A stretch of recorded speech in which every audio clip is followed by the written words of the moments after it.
دیکھیے ہم اپنی اولاد پہ بہت سارے احسان کرتے ہیں، انہیں اچھی تعلیم دیتے ہیں، اچھا کھانا دیتے ہیں، اچھی رہائش دیتے ہیں، ان کی ہر خواہش پوری کرتے ہیں۔ جہاں اتنے احسان اولاد پہ کیے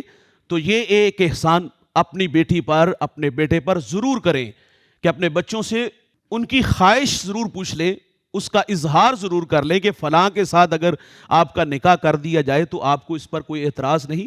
اگر وہ اعتراض کر لے، معقول ہو، تو پھر اس کی بات کو قبول کرنا چاہیے۔ میرے نبی بیٹی سے اس بات کی اجازت لینے آئے کہ اگر آپ کہو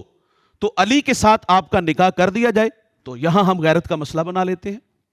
انتہائی معذرت سے کہوں گا، یہاں غیرت کا مسئلہ بن گیا کہ اس کی اتنی جرت کیوں کہ یہ اس بات پہ اختلاف کر دی، اور بہت ساری بیٹیاں گھروں میں اس لیے بھی بوڑھی ہو گئی،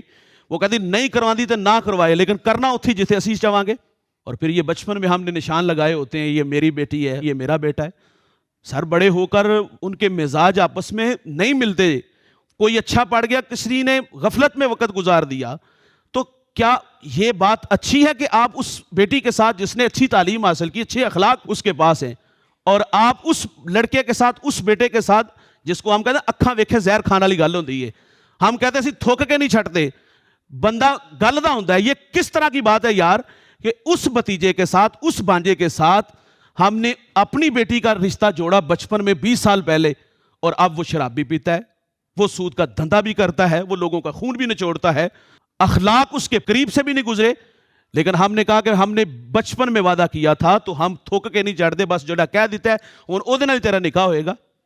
تو یقین جانیے گا ہم نے بہت ساری بیٹیوں کو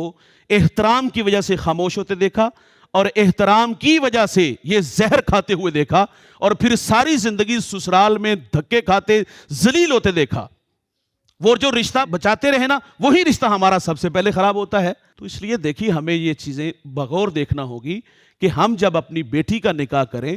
تو وہاں بیٹی سے رائے لے لیں، بیٹے سے رائے لے لیں کہ بیٹا فلاں کے ساتھ اگر آپ کا نکاح کر دیا جائے تو آپ کو کوئی اعتراض تو نہیں، تو اگر وہ آپ کو اختیار دے دے تو پھر کر دینا چاہیے۔